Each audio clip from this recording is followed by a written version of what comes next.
Welcome to the Fit to Talk podcast. You just found the #1 health and fitness podcast for performers. And you're listening to an expert episode during which we are joined by experts in their field and we get to learn meaningful, helpful and accurate information from them. Yes, we do. And if you like what we do, please leave us a review, preferably 5 stars, or on Spotify, click that follow button. Also, if you like our meaningful, helpful and accurate information and you want to be coached by us, then maybe Fit to Perform is for you. Yes, indeed. You can find out more information over on our website or on our Instagram. Moving on, we have the most incredible guest for you today.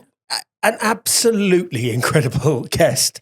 She's achieved some insane things. I'm going to read you out a list of some of the things she's achieved.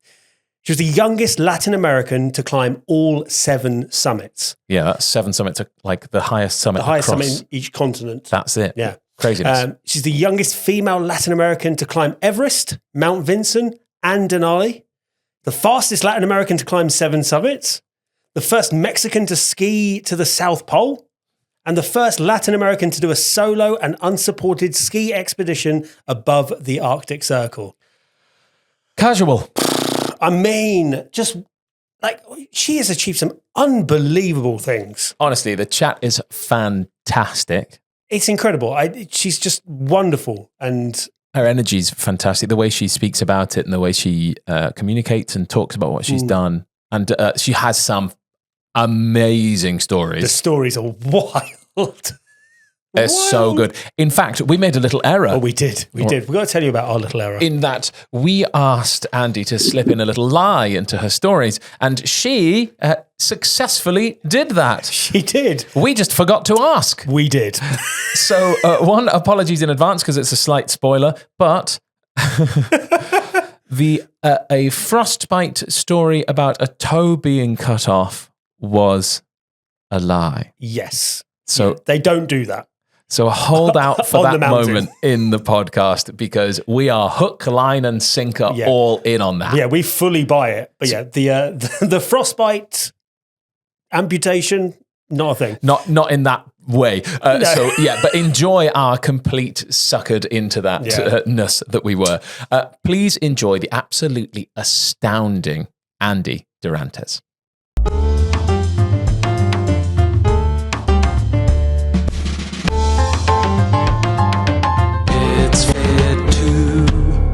Genuinely, we are super excited to have you in the studio because not only all the wonderful things that we're going to speak about, but also that you've flown over in order to do this, which is super exciting for us. But let's start right at the beginning. I'm going to ask you a really difficult question. Okay.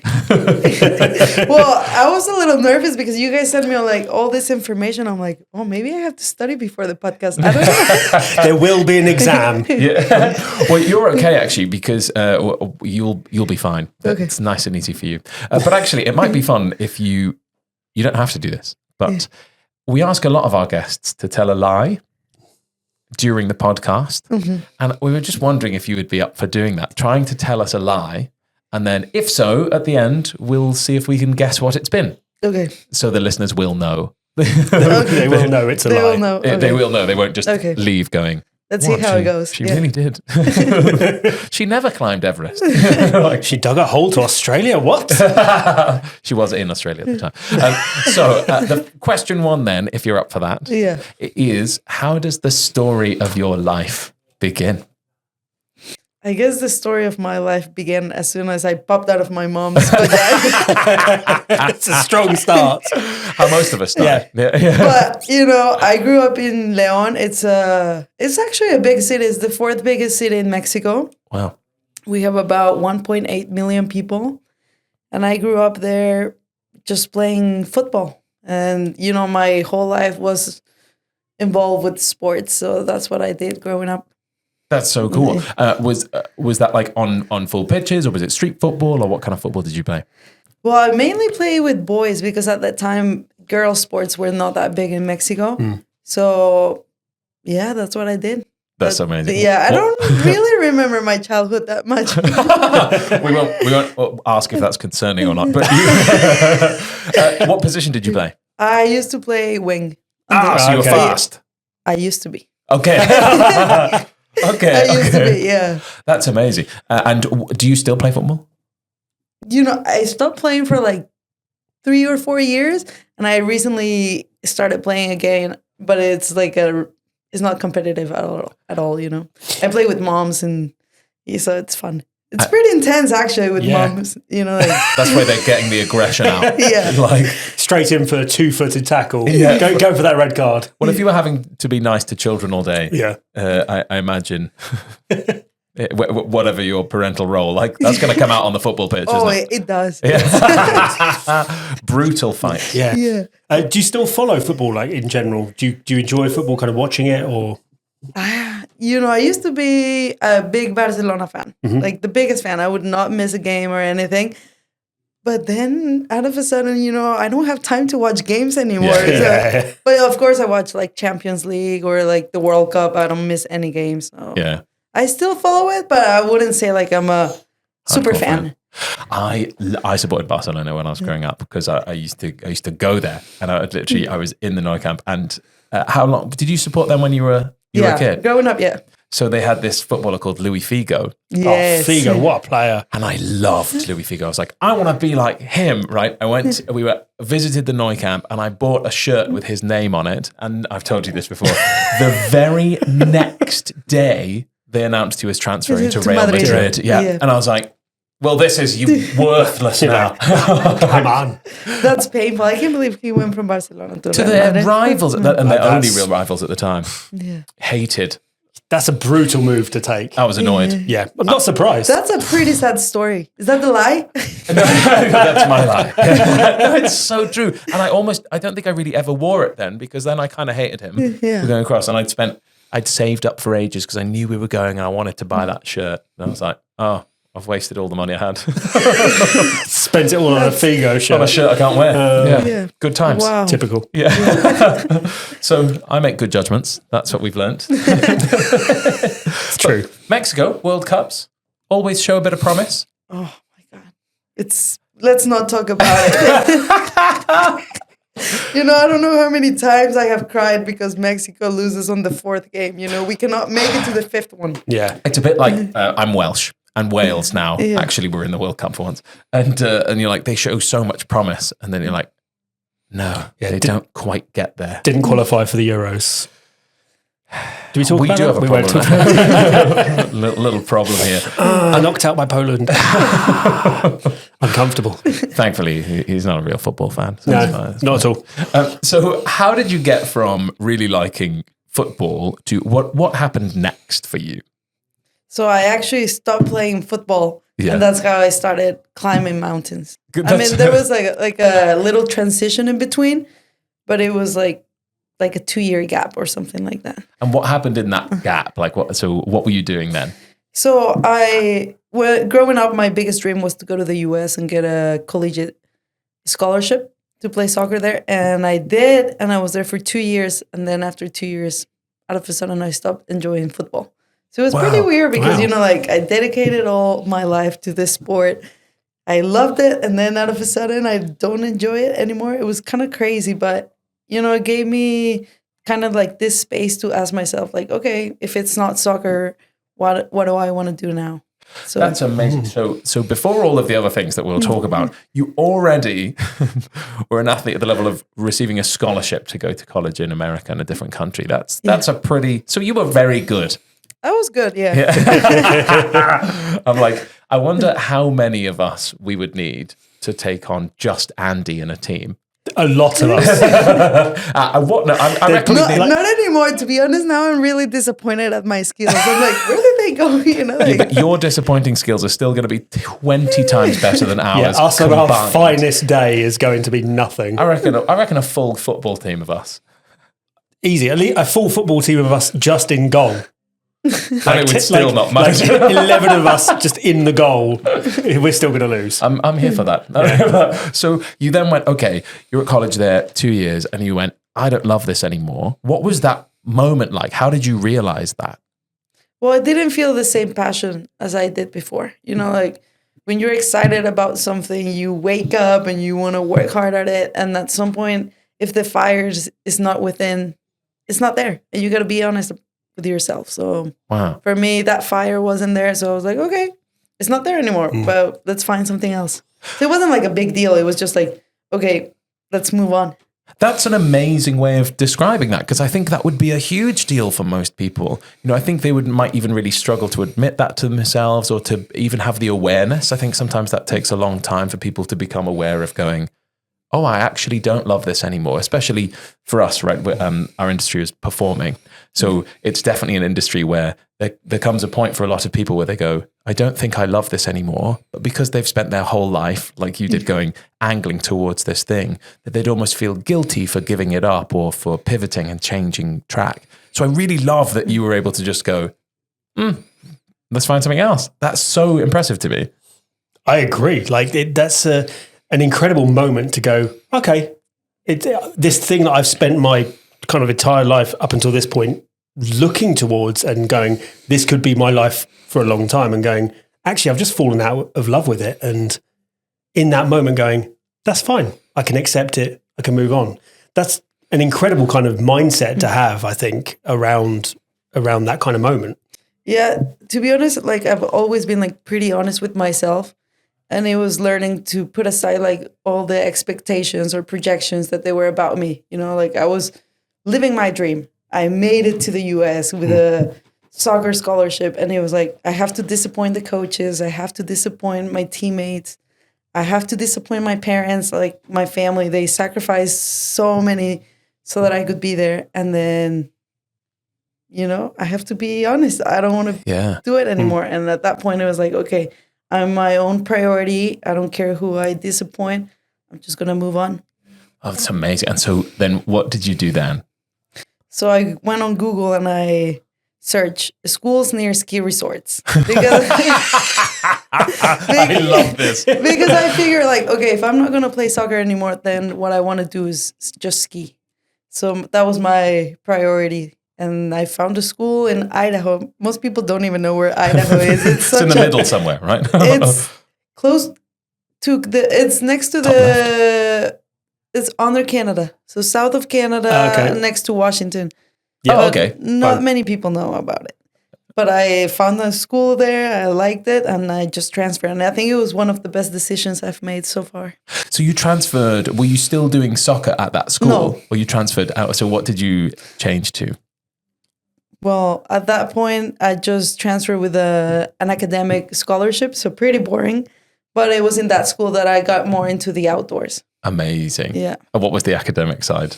What were you studying? I studied finance. Oh, okay, so that is a very different... I still haven't used the degree yet.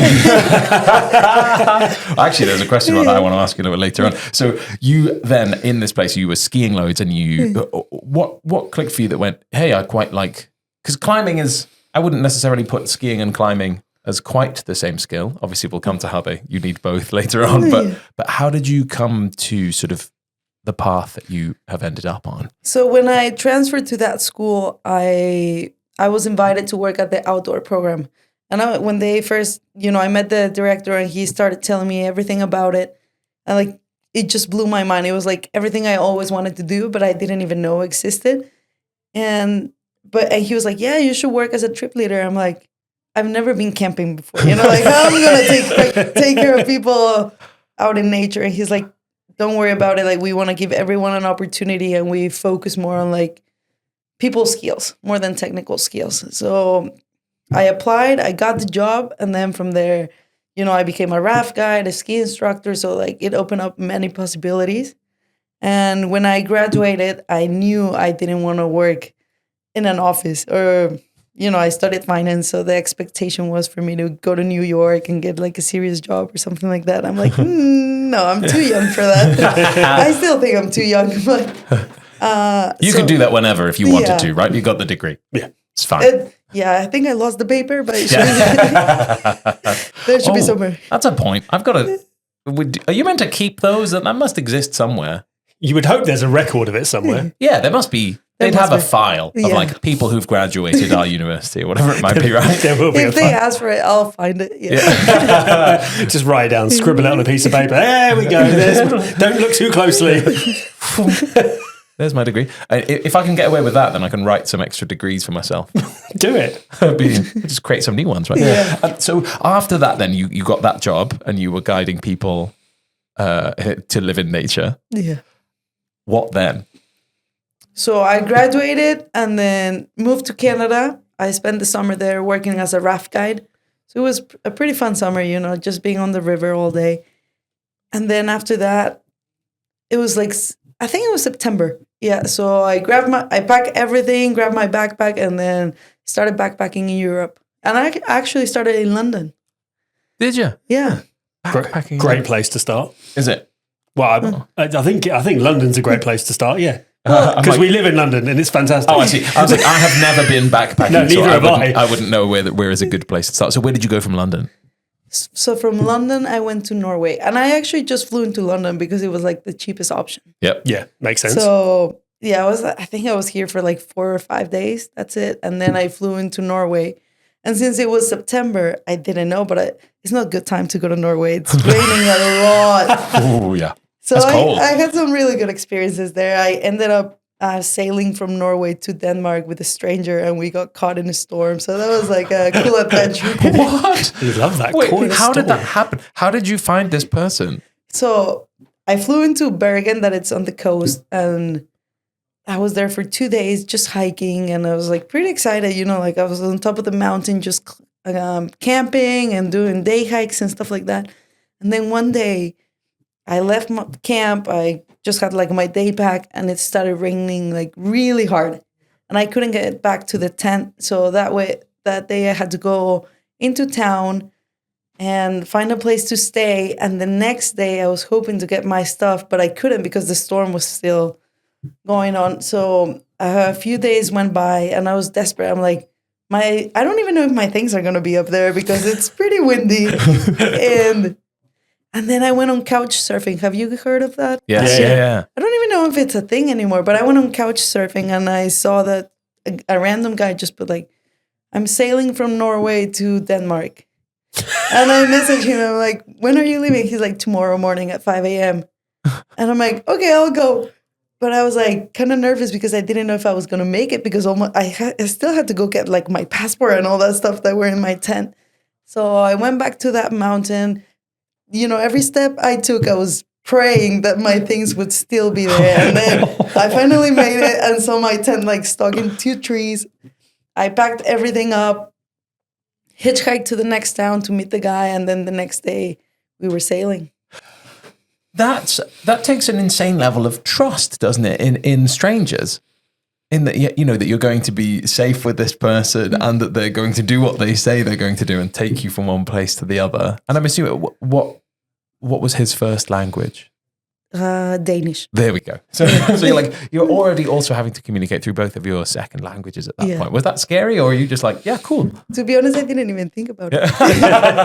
It's only now you're like, hold on. I'm pretty good at trusting people. I've traveled by myself to many places and I hitchhike. I love hitchhiking because you never know who you're going to meet. And most of the time I think, okay, if they're going to pick you up, they should be pretty cool, because you wouldn't just pick up a stranger on the street. Yeah. And I've noticed that as a female traveler, it's so easy to get picked up. And people usually don't want to see you on the street, so they are pretty nice. And sometimes they offer their homes and stuff like that. So I've had really good experiences. That's amazing. That makes sense to me about being a female hitchhiker versus a male. I think there's sort of more of a perceived threat, isn't there, usually from a man. But obviously that's, well, whether that's true or not is sort of irrelevant because the action is there, isn't it? But so you had that amazing experience. Then where did you go after that? Well, we started sailing on our first day. There was a huge storm. Great. So Perfect. I'll tell you this story because it's pretty cool. So we started sailing at 5 a.m. because, everything has to be related with the wind. And at like 4 p.m. we stopped to get like diesel. And then out of a sudden, he tries to turn the engine back on and it wouldn't turn on. And at that time, there was no wind because we didn't want to be caught in the storm. So we didn't move for 2 hours. And then out of a sudden, the storm started. Oh. So, we were sailing, but we couldn't control our speed. So we were going pretty fast. And there were huge waves. It was my first day sailing. I didn't know much about it. And I could just hear everything inside just crash, all the plates, everything in the kitchen was just blowing. And he's like, okay, hold on, because it's just the two of us, and it was a pretty small boat. So like the waves would hit us like pretty hard. And then we finally reached one of the towns where we were gonna spend the night. And there was like this dock. Is that how you call it? Dock? Yeah. And he's like, okay, hold on, because we have to crash. Because if not, like, we're gonna be sailing all night and the storm is only gonna get worse. So we crashed against the dock, and like there were like some buildings like behind the dock, so like they heard the crash.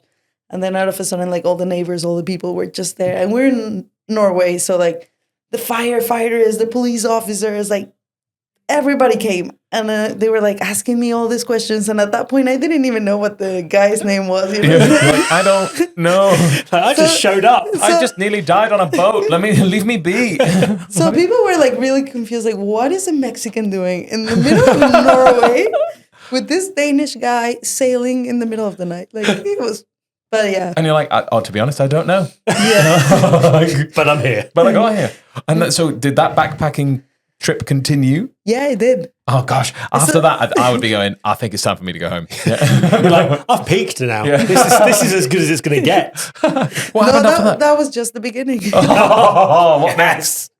No, and then after that, we ended up sailing for like 6 more days until we reached Denmark. Wow. Yeah. That is a long sail for your first sailing adventure. Well, it was a week, so not too bad. I managed about an hour, and I was like.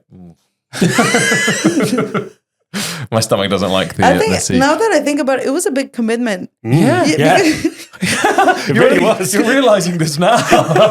Because it's like 7 days with a stranger, just the two of you on a tiny boat. Yeah. I feel like 7 days with someone you love on a tiny boat is too many days. But the good thing is like, it's like 2 hours you rest, 2 hours you work. So it's like, so you don't have to talk all the time because you're resting and sailing, resting, sailing. So he had to teach you what to do to sail the boat so that he could sleep. Yeah. So that's why he wanted somebody on the trip. Clever. But he needed help. What would he have done otherwise? Not gone. Yeah. Just sailed off course for 2 hours and then come back and then sailed back to that point. And then just over and over and over again. It would have taken him 4 months. But he'd have got there. So from that point, you were having this amazing backpacking adventure. When did you decide, okay, I want to do some proper mountain climbing now? So then COVID hit. And you remember that time that all the borders shut down? Yes. I had to go back to Mexico. And I was like, oh my God, what am I going to do then now? I'm going to be so bored. I haven't been home in so long. And I met some friends and they invited me to climb Pico de Orizaba.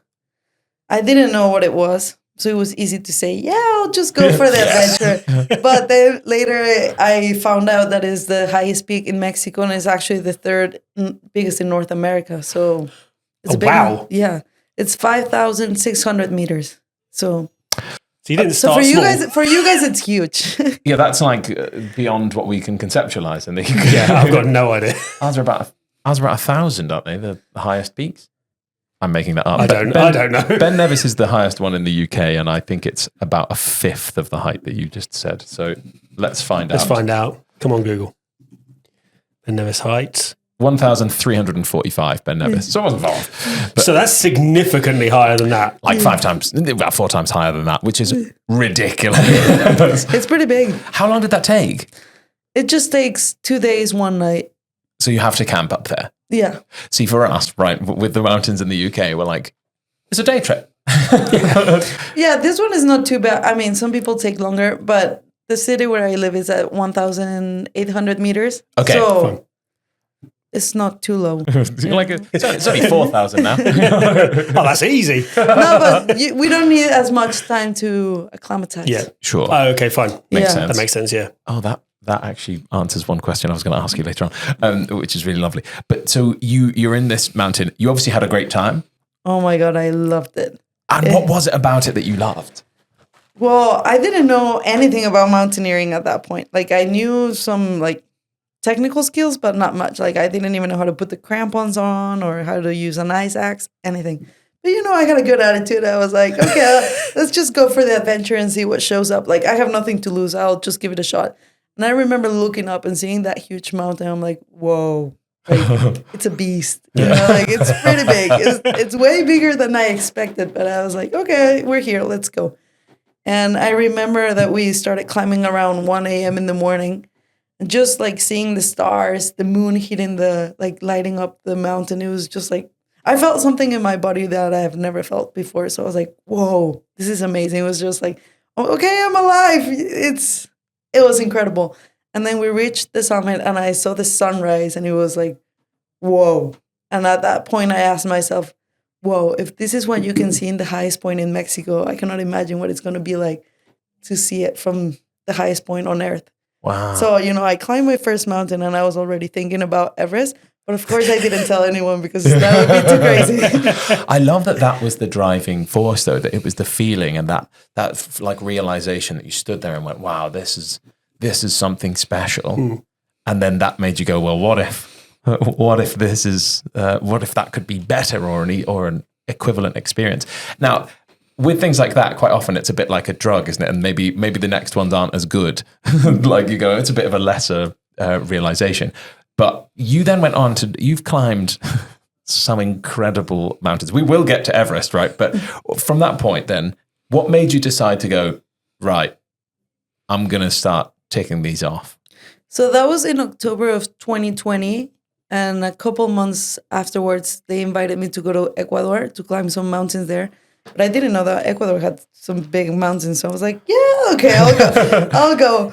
And I climbed Cotopaxi, that is 5,800. Wow. Chimborazo, that is 6,300.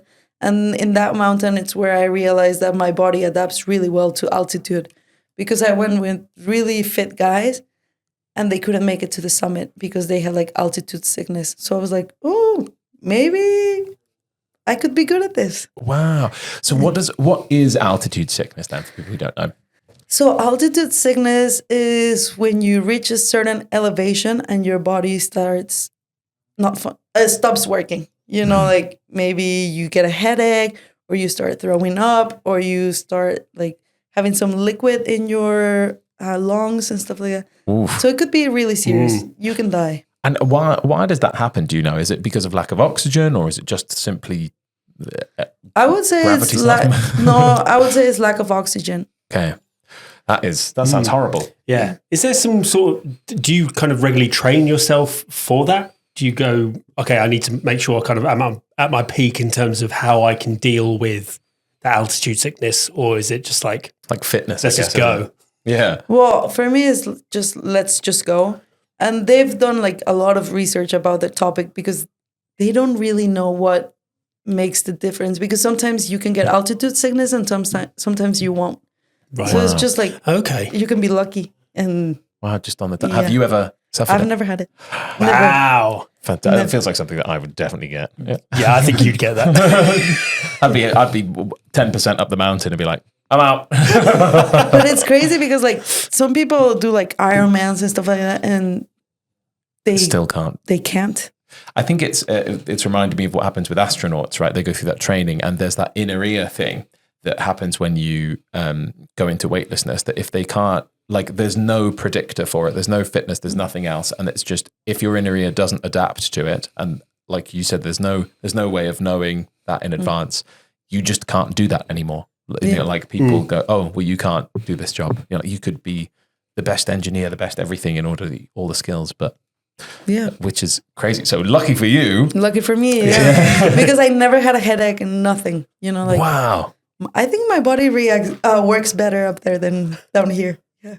That's amazing. Yeah. So you then went to Ecuador and you climbed those mountains. And when you hit that first one, the 5,800 feet one, did you have a similar experience to what you had done in Mexico?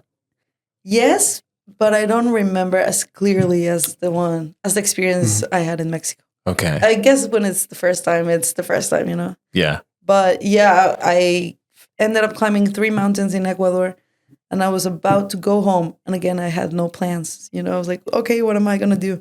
And at that point I said, okay, I love traveling. Like seriously, traveling is like the best thing for me. And I'm starting to like mountains. So I'm just going to combine it and I'm going to climb the highest peak on every continent. So at that point, it sounded like a good idea, but it was just like an easy thing to say because I didn't know what it would mean. I had no idea. Like I didn't know anyone that had done it. So everything was pretty new. Well, there aren't that many people that have done it, are there really, in the world? And then so it's the 7 summits, is that right? Like the 7 highest? Yeah, the 7 summits. 7 highest peaks, which you became the fastest Latin American to climb ever? That's an incredible feat to have achieved. Pretty badass, right? Yeah. And you also, we'll get to this a little bit about, but your expedition, ski expedition in the unsupported in the Arctic Circle. But we'll come to that later on. So did you decide to do all 7 peaks? You went, I'm going to climb the highest mountain on each continent. Yeah. You went, okay, I'm going to do that. Yeah. So when you set out to do that, did you sort of find online that there's a good order to do this in, or did you get good advice, or did you go, let's just do the first one? No, I was like, okay, I'll do the 7 summits. I want to do it in less than 2 years. I knew I had to set a deadline because if not, time would just go by and I would not accomplish anything. So I started doing more research, and then I found out that every mountain has like its own climbing season. So that's how I planned the order. And I wanted Everest to be the last one because, like you want it to be the cherry on top. But it has to be the one in Russia because of the war. It was, yeah. You're like, yep, okay. Couldn't get there, yeah. What is that, Elbrus? Elbrus, yeah. Elbrus. So you go through these 7, the first one you did was Kilimanjaro? Kilimanjaro, yeah. Yeah, and that one I think most people have heard of. Yeah. It's pretty popular. Right? Yeah. And so when you were going up that one, you go, okay, this is the highest mountain on this continent now. How was that different to what you had done previously? What were the different challenges? I think the biggest challenge was that I was not by myself, but I was like the only client. And it was pretty weird because in Kilimanjaro, it's like a law. For every climber, you should have 8 porters that help you carry your stuff. But I don't need 8 people carrying my stuff. 8 people? Yeah. Wow. So it was kind of weird because on my expedition, like I said, I was the only client, but I had 8 porters, 1 cook, 1 server, and a guide. So I had all these people for myself. So I was like a little princess, I couldn't even carry. Well, I had to carry my day pack, but it was pretty light. Do you think, to give them work? Yeah. So that they have stuff to do, so that they're all employed? Yeah, and at the end, and tips are a big deal over there, so you have to tip them. Okay. Well, yeah. They're gonna climb. That makes sense. Is Kilimanjaro the 2nd highest in the world? No. No? No, that was wrong. Yeah, Kilimanjaro is 5,895. So it's only just past the one in bloody in Ecuador. Yeah, the 2nd highest is K2. K2. Yeah. There was that series anyway. So you went on from Kilimanjaro. What was next? And then I did Aconcagua in Argentina. Right. That one was pretty tough. They say this is a good warm-up for Everest, right? Yeah, because it's almost 7,000 meters. So it's pretty high. So outside of Asia is the highest in the world. Wow. Okay. And so where is that one? That one is in Argentina. Right. So you've had this experience where you've had your 8 porters. Yeah, pretty weird. With you going, this is strange. Like they would carry watermelons. What? Why not? Who doesn't need a watermelon at the summit? Yeah, what fantastic calories to be carrying with you. There's like no extra calories in a watermelon. It's like Bring the most the pointless watermelon. food to bring. I suppose there's liquid in it. Yes. It's like hydration, I suppose, in a good way. I mean, because 8 people, they have to carry something. So Yeah, why not a watermelon? Yeah, why not? to justify their inclusion on the trip. Yeah. What are you carrying today? A One watermelon. guy Fine. or maybe they just have a running joke that they see what's the craziest thing they can carry Could out be. without Yeah. somebody Or going. they just watch Dirty Dancing. Oh, Yeah. stagey. There you I go. liked You it. like that? So we're in Argentina. We're doing the next one, and that one was the first one that was quite. Is that quite tough? Yeah. For me, it was one of the toughest, I would say. Wow. How come? It's not technical. It takes about 12 days to climb it. Well, we took 12 days. A lot of people, if they're not well acclimatized, they take up to 3 weeks. But it's a pretty dry mountain and it's really cold. Really. For me, it was the coldest one. And the summit push. So you go from 6,000 to the summit that is 6,900. That one was pretty rough. Really? Yeah. Like a hard climb. Yeah. And super windy, really cold. And I remember we reached the summit and then going back down for me, that was like so painful. That was the only time that I'm like, why am I doing this? Like I remember like my toenails would hit the boot. So it was like really painful. Like I reached camp, I opened my tent, just threw myself in the tent, and I thought I would not have like any toenails. But then I took my boots off and I was okay. You're fine. So like when you say really cold, I feel like how cold are we talking? What kind of temperatures? Maybe, I don't know. It's hard to say because with the wind chill, everything changes. But it was like really windy. Like the wind would just knock you out. Gosh. When you say really tough, I'm just curious, what are some of the things you go through when you're climbing a mountain like that? What are some of the feelings? What kind of fatigue are you feeling when you're climbing at that point? I think it's just mental fatigue. You know, like you see, I remember you see the summit and it's 300 meters more of like elevation gain. Then in your mind you say like, 300 meters is not that much, right? That's what you think. But 300 meters of elevation gain, it's a lot. And you move like so slow and you see it and hours go by and you feel like you're not getting any close. So I guess you start just getting mentally tired. Also, physically, we need to remember that this was a scholarship winning collegiate athlete in America. So you're coming with a level of fitness and conditioning going into this stuff already, and that you spend your time doing this at this point, right? So you say it's more mentally tough, and obviously some of the things that we look at is both physically, mentally, fueling and that kind of stuff. But I imagine that if most people were to try it, they might find it physically difficult. Oh yeah, for sure. There we go. Yeah. I feel like that's what you might have been. I was both. I was intrigued by the whole kind of package of what it kind of feels like when you hit that point of going, this is really tough. Like, I'm just intrigued by the kind of what that is, what that moment is. And so when you're preparing to go up one of those mountains, so what do you have to do in order to prepare? Well, you have to do many things. I think the most important thing is to be mentally prepared for the challenges you're going to have, because you never know what the mountain is going to throw at you. But you have to be 100% confident that you'll be able to deal with them. And then you want to make sure that you're physically as fit as possible, because you're going to suffer. But you're going to suffer less if you're well prepared. So for me, it's always like staying active. And then also about knowing your gear, making sure that you have the right gear. Because nowadays, technology has advanced a lot. So you suffer less with better gear. So Fair. Yeah. Fair. I love that you're like staying active and think sort of you need to be physically fit too. So how do you do that? Well, I try to mix up as many things as possible, but I like to run, I like to swim, bike, whatever, just staying active. Yeah. All the way through. Big fan. So we've come from Argentina. What was next? The third one was Denali. Yeah, in Alaska. And that was my favorite. Really? Yeah. How come? Well, it's such a wild place. You get to Talkeetna, it's a small town in the middle of nowhere in Alaska. And then from there, you jump on a small plane, and then you start flying, and you see like all these huge mountains.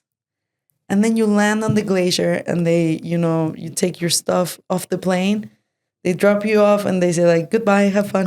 See you in 3 weeks. Wow. So it's like, it's pretty wild, like you don't see many people there. You have to do everything yourself.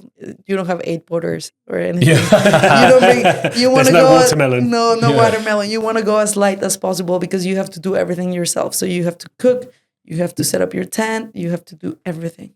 So actually, that's an interesting question too, is in order to eat and fuel yourself for, let's say, 3 weeks of that, how on earth, because do you take 3 weeks worth of food? Like, how does it work? Yeah. Well, usually you plan like how long your expedition is going to last, and then like add extra days, especially in Denali, because you can get caught in a storm for like 3 weeks. So it's a pretty tough mountain, but we were really lucky with the weather. And yeah, you take 3 weeks worth of food. So what type of food can you take for that? Well, we took a lot of cheese. Yeah. High Chips. calorie. Love it. Yeah. And a lot of like those dehydrated meals. You know, Okay, that yeah. you just boil water Right. and Yeah. So that they don't take up much space. no, and they're like super light Okay. and lots of calories as well Yeah. because you're burning a lot of calories. Yeah. Like you must be smashing through 8,000 more a day. Like maybe like, so do you find like, do you find that personal question, do you find that you lose weight when you do these things? Are you able to take in enough calories to sustain the effort? No, you definitely lose weight. Lots of muscle as well. So that's why you want to kind of like build up before going on those expeditions. 'Cause you like on couldn't Everest, carry I it. lost like 10 kilos. So, Wow. Whoa. Yeah. Because you just can't, I don't think you'd be able to carry enough food to fuel that well. So it's worth knowing if people are thinking of attempting this, they need to bump it up beforehand. Give yourself something to lose, right? In Yeah. that sense. And actually that means that building muscle beforehand is also super important, right? Because you're also going to lose muscle if you're in that calorie deficit. That makes sense. And at that altitude, you lose muscle just like this. So Really? Yeah. Oh, even worse. Yeah. Great. That's terrible. Okay, so do you want to do it, Bobby? I'm out. At that point, that was what pushed me over the edge. So the next one was then after Denali, we're going into Australia. Australia, yeah. But that one is 2,200 meters. So that was a light hike for you. Yeah. That was an easy one. I mean, I did it. Most people do it in the summer, and it's just like a day hike. You can even take your dog or your baby, whatever, you know, like anyone can do it. And I went in the winter, so I went in August. So yeah. And there was a big storm that day. Fantastic. Yeah. And actually, the day after I climbed it, like 4 people got stuck in the storm for 5 days, and they almost lost their lives. So that's where I learned, like, you should never, take for granted a single mountain. Well, that's fascinating. I love that that's the easiest one. And you were like, nope, storm, please. Storm. I wanted to ask that because you said earlier on, you mentioned, oh, why not? What have I got to lose? But that is the answer to that question, isn't it? A lot of people actually die trying to attempt these hikes. That when we're nearing the Everest one next, aren't we? Is that? No, there's one more before Everest. There's one more, yeah. But lots of people, and in different years it's worse than others, isn't there? But there's that story about like the road to the summit of Everest basically being littered with corpses in different places, and then they have to try and get rid of them, and some of them they can't ever find. Did that never worry you? I didn't really think about it. Okay. Like, the possibilities there, but I didn't want to focus too much on that. Yeah. Especially, we'll get to Everest, but you want to make sure that you're prepared to face that moment. Yeah. Because it's going to happen. I think that would safe to say that would play on your mind. It's already playing on my mind. So next up, what was the next mountain? So the next one was Mount Vinson in Antarctica. Okay, I don't know anything about this one. What's this one like? It's 4,800 meters. Okay, but it's in Antarctica. Yeah. So the coolest place on earth. I loved it. Because I feel like the Arctic is a bit different because I feel like we're almost cheating there. But Antarctica... No, we forget that it's even a continent. Yeah. Yeah. Because it's not attached to anything. Yeah. It's not attached to anything, and there is not... I mean, on the coast, you have penguins or some animals, but like in the mainland... There's nothing. Nothing, not even bacteria, viruses, anything.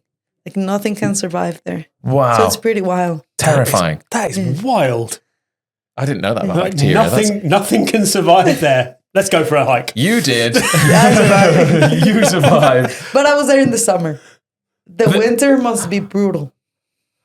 I don't know if that makes it... I mean, I suppose it does make it better, but I don't think that makes it better. That does make it more appealing. So what's that like then? Because obviously I'm assuming that most of what you can see is white. Yeah. So does that... Everywhere you look, it's just white. Like you lose perspective of of everything. distance, of time. Yeah. Because since it's summer, the sun is bright, like the light is bright 24/7. So you don't really know what time it is. Like time zones are not a thing. So you go through, and I mean, you'd skied quite a lot at that point, so you're quite used to occasionally being surrounded by total white. But did that make climbing that mountain trickier than some of the others? It's not a very technical mountain, and you're just amazed everything you see. You feel like you're on another planet. So I just really enjoyed the whole process. Wow. And while I was in Antarctica, I decided to ski to the South Pole as well. So that experience was like amazing. Like I think it took us 10 days of skiing, and you ski like about 8 to 10 hours a day, just pulling a sled. And in that part of Antarctica, you really don't see anything. It's just wide out. So how do you stay sane during that? Like, because I'm assuming if the people are in front of you or behind you with you, you can't really talk that well. So what do you do mentally to keep going? What's happening in your head? Well, some people put music on and listen to podcasts or whatever. But when I was doing that, I had like my own experiment. I called it the white experiment, because I wanted to see where my mind would go if I had nothing to distract myself with. Yeah. You know, because like you lose track of time, you lose track of space, you lose track of everything.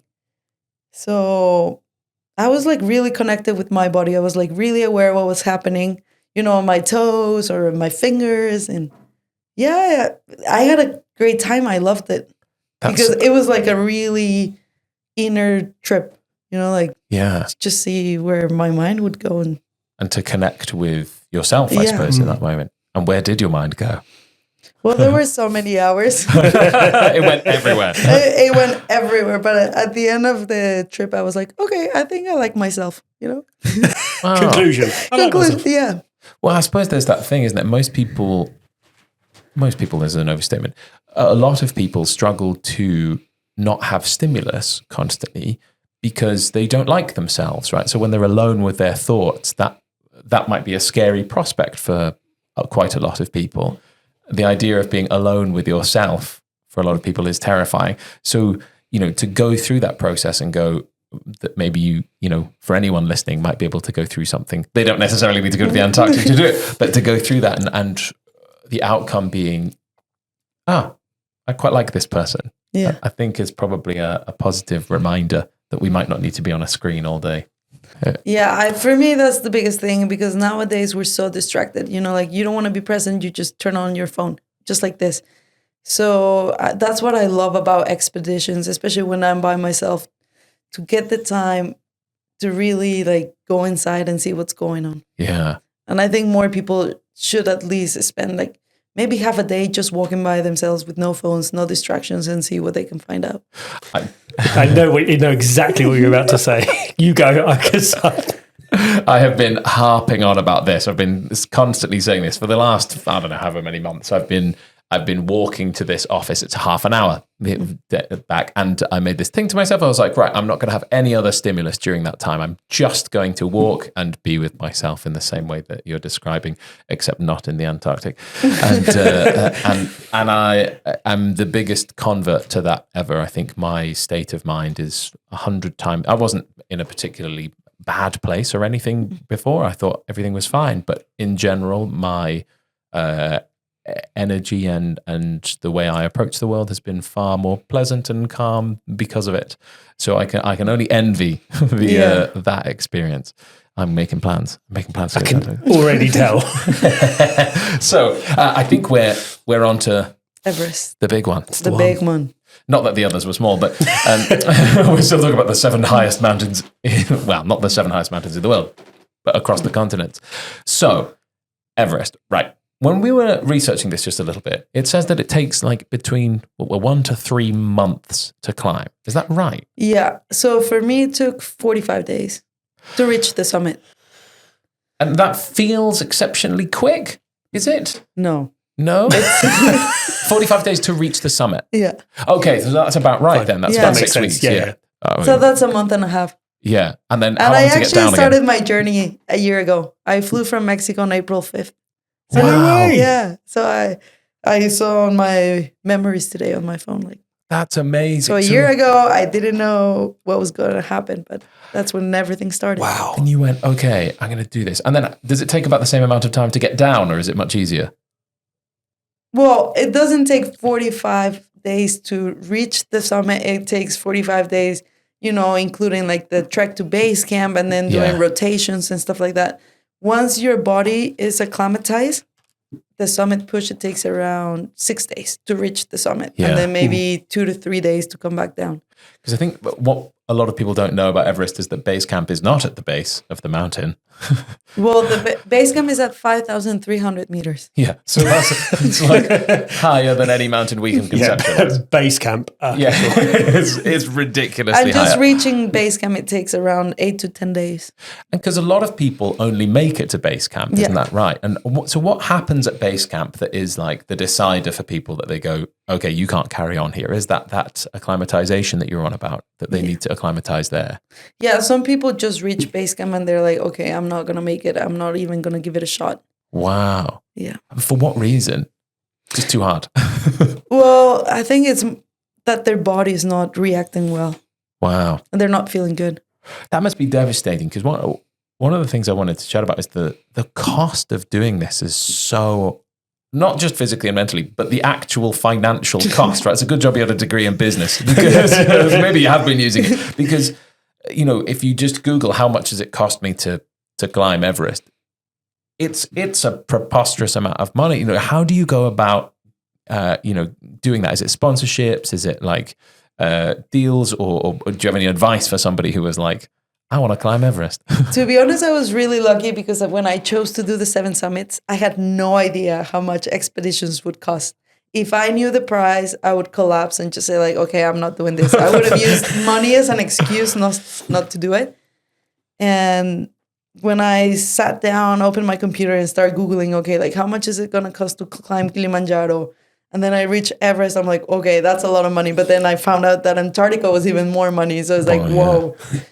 So I was pretty lucky that I got sponsored by local companies. So like 100% of my expeditions were sponsored by Flexi. It's a shoe company in Mexico. Wow. So yeah, that was amazing. That's incredible. Because they believe in me. They were like, I'm from the city and I had this big dream and they supported me 100%. That's fantastic and amazing that they've done 100% of them from that point. I'm assuming you'd recommend their shoes. Oh yeah, they're pretty comfortable. Yeah. And I honestly wear Flexi every day because they're so comfortable. It's such a difficult thing for most people, because you either need to come from an incredibly privileged background or find sponsorships in some way. So that answers that question for me. So then tell us then about Everest. Tell us about that. Where do you even start with that? Yeah. What a rubbish question. Yeah, that could be a long story, but let's make it short. So you fly into Kathmandu, the capital of Nepal. From there, you take another flight to Lukla. It's a town that is at 2,200 meters. And that's going to be the last time you see cars or any like civilization. From there, you start trekking between 8 to 10 days until you reach base camp. You spend a few days there because it's at 5,300 meters. So you have to give your body time to adapt to that new altitude. And then from there, you start your rotations. That means that you're going to start gaining more altitude slowly. So you give your body more time to feel better. And so you do that. You do your first rotation. You come back to base camp. You do a second rotation. So that means you go to camp 1, camp 2, reach camp 3, come back to base camp. And if you do that and you feel good, you're ready for a summit push. If you don't feel that good, you might give it another shot. So I did too, and I was ready for the summit push, but the days went by and there was shitty weather. Like the Sherpas, the locals that put the fixed ropes of the mountain, they couldn't do that because there were so many avalanches and then storms. So we were desperate. Because days went by and we didn't even know if we would get a chance to make a summit push. But then one day they finally told me like, okay, get your stuff ready. You'll start tonight. Wow.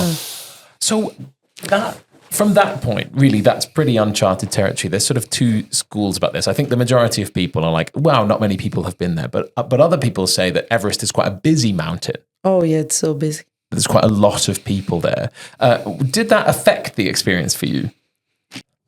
I think it was a different experience because I like climbing mountains to be out in nature and to be out in the wild. But nowadays, Everest is like... Popular, yeah. Like you have Wi-Fi at base camp. There are coffee shops. You can play ping pong, like like all these things. Like, I mean, it's cool because now you can shower and do all these things. But for me, the reason why I go, it's to get away from all those things. But it is what it is. If you want to climb that mountain, you have to adapt to what it is. Yeah. So this year there were more than 450 permits, I think.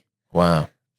And so then I guess the question that I think most people don't know, right, which is from base camp to the top, what's the actual terrain that you're climbing? And I mean, obviously this takes quite a lot of time, but what are you doing? Because when you say hike to a normal person, they imagine it's sort of like this and you're walking, but that's not really what it is it? So what do you actually do? So the first part is the hardest. You have to cross the Khumbu Icefall. I don't know if you've seen videos of those ladders. The icefall. Yeah. Yeah, everyone says that's the hardest bit. Yeah. So that's like the most dangerous part because you don't know if a serac, that's like a huge ice block, can collapse on top of you like at any time. So you have to cross it as fast as possible. But it's like the terrain is so tricky. So you have to go over crevasses. You have to go climb ice walls. So it's pretty fun. There's over crevasses and climbing ice walls. Pretty fun. It's fun. Pretty fun. That sounds so difficult. Because sometimes hiking gets boring, you're just walking. Yeah. So, fair. Yeah. So in this terrain, it's like, it's always changing. You don't know what's in front of you. So how do you climb an ice wall? Ice picks? Do you have like shoes with knives on them? How do we do this? Yeah, you have crampons on. Yeah, okay. And you use, I don't know what it's called in English, a sender, I think. So it's like this device that slides up the rope, but it doesn't slide down. Okay. Right. So that really helps you get up the wall. So you just have to hope that you've latched the rope onto something useful. Yeah. feels like a risky endeavor. This. So you traverse that area, and then what's next? And then you reach Camp 1. Right. As soon as you get out of the Khumbu Icefall, you reach Camp 1. And then from Camp 1 to Camp 2 is the easiest part. It's pretty flat, but the worst thing about it is it's pretty warm. Like you would not believe it, but it's really warm. So you're wearing your down suit that it's really warm. Yeah. And the sun hits right in there. So it kind of like the sun reflects on the snow. So it's just like burning you. And that part could be the easiest, but with that heat, it's, a lot of people get like heat strokes. Wow. You would not believe it. Yeah.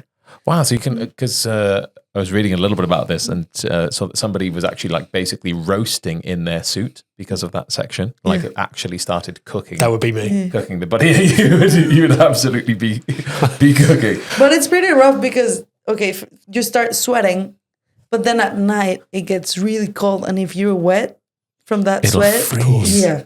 Oh. So you have to be really careful, always like playing with your layers to make sure that you don't sweat as much. Of course. Oh gosh, I would never even conceptualize that. And so if your sweat freezes, that's probably not good. Not good. Can you imagine a sports bra? You're like great. Yeah. So what's after that then? We've gone Camp 1 to Camp 2, and that was an easy bit except for the for the joys of the sun.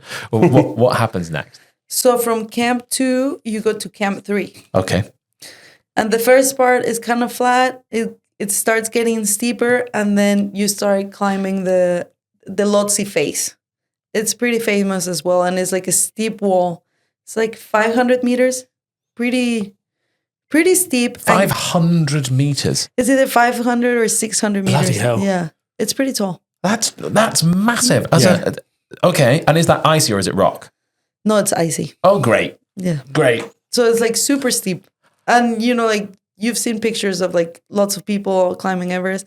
A lot of the queues are on that section. Really? Yeah, because there's just one rope and you cannot overtake because it's like super steep. Well, it would be too dangerous. So Camp 3 is literally like in the middle of the wall. So that camp is like, you can only be in your tent. You cannot walk around because it's like super steep. Wow. And like, you always have to be clipped into a rope because if you want to go to the toilet and for some reason you slip, you're done. So if you sleepwalk, you're in trouble. Yeah. Yeah, you definitely Just got to be clipped in. You definitely would be in trouble.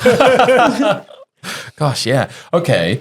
So all of this sounds terrifying, Andy. I'll be honest. Yeah. My heart is going. Like, oh God. I feel like I'm there. Yeah. And so you've made it to Camp 3 in the middle of an ice wall. Yeah. It's mad. Which is madness. When you perhaps when you hear us say it, that's madness, right? I feel like I guess you don't really think about it when you're on the mountain, but when you say it here, it's like, yeah. Oh, yeah. There's a camp in the middle of a wall. What? made of ice. Great. Yeah. Cool. This feels like a good idea. And is there a Camp 4 or do you? Yeah, there's Okay. a Camp 4. So you spend the night in Camp 3 and the next day you go to Camp 4. And going up to Camp 4 was the first time that I felt like, oh shit, this is serious. Like I'm climbing Everest, because I remember like I saw people coming back down from the summit or that had tried to go to the summit, and they look like zombies. Like you would see their eyes like so lost. And like what really shook me was when I saw like some people like slip. And on Everest, you're always clipped into a rope just in case you trip or something, you're hanging and you don't fall like meters and meters.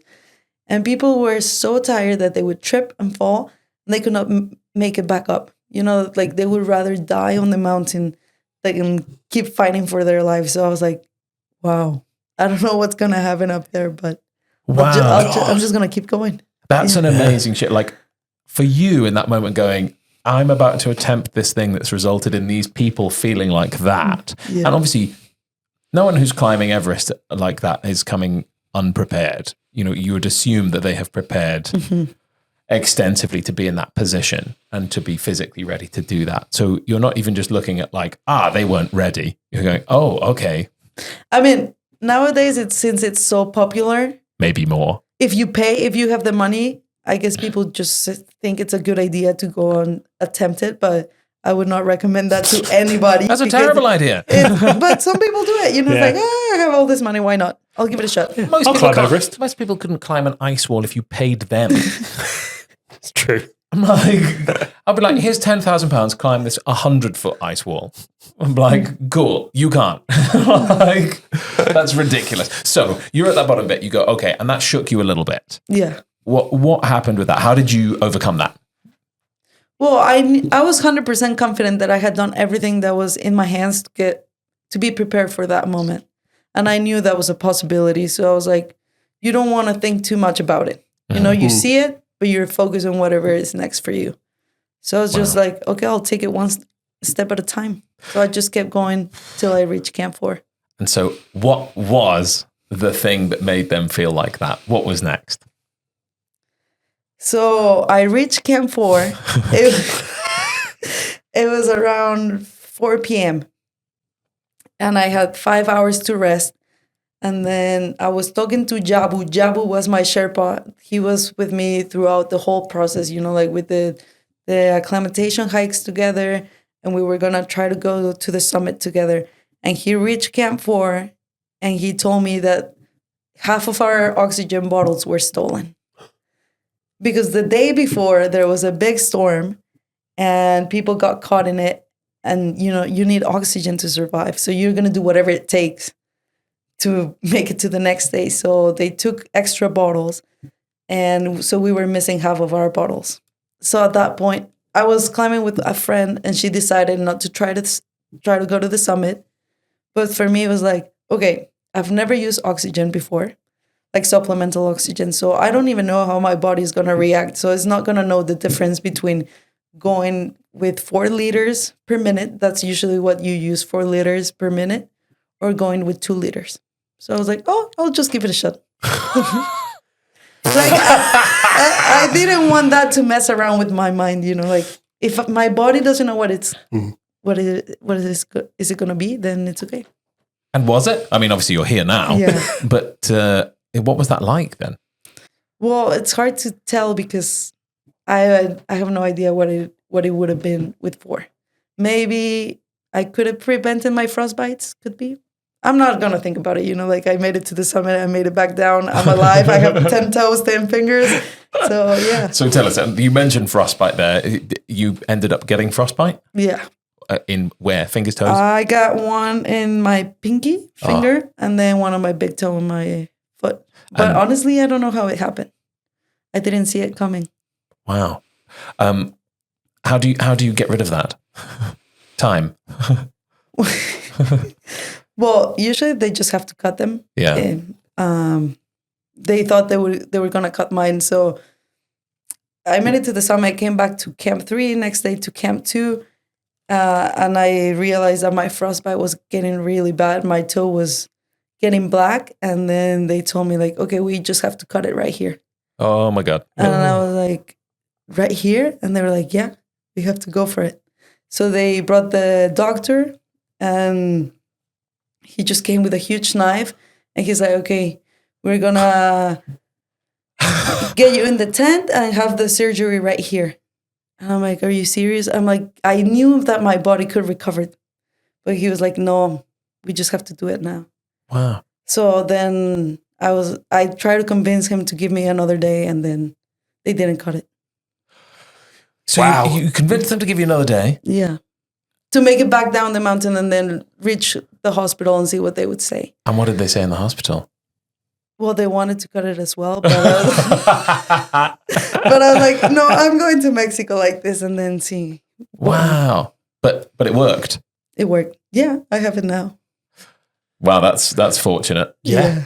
How many people have had their fingers and toes chopped off that didn't need to? Good point. On the side of a mountain. Well, we don't really think about it, but the big toe, it's crucial, for, for like balance. Yeah. Or Yeah. maybe a pinky finger, you can live without it, but a toe, I didn't want to lose it. Yeah. And they really want to cut it up there. So it's like, no. Maybe they just do that for fun. Yeah. They're like, it's time. Let's let's chop go. off another toe. So Well, they have a collection of toes. Yeah. They keep them on the mountain. I can't tell if you're joking or not. No, they give it to you. They give it to you. In a little bag. Yeah, on a necklace. Oh God, that's horrifying. So the bit that we've missed out on, I guess, is the top of the mountain. What was that actually like? So we started the summit push at 9 p.m. And at that point, I didn't know what was ahead of me, So again, I started walking, just being like really present. Like, you lose track of time, of space, because it's a huge mountain. It's hard to imagine what it's like to be up there. And we kept going. And then like around 5 a.m., we reached the South Summit. That's at 8,800 meters. So you're only 48 meters from elevation gain to reach the summit. So you're pretty close to the summit. And at that point, I saw some teammates turn around. And I didn't see them turning around, but I saw them walking by. And I asked them, like, did you reach the summit? They said, no, it's impossible today. The storm it's too hard. And I was like, can you imagine, like... 45 meters. You're so close. It's been 45 days. You're an hour from reaching the summit, and they tell you that the storm is too rough. But at that point, I was like, okay, I'm just going to risk it. Wow. So I kept going.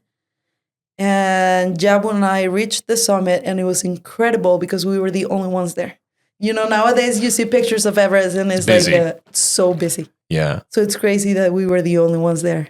And what is the view like then from Everest? Did you have one of those moments again?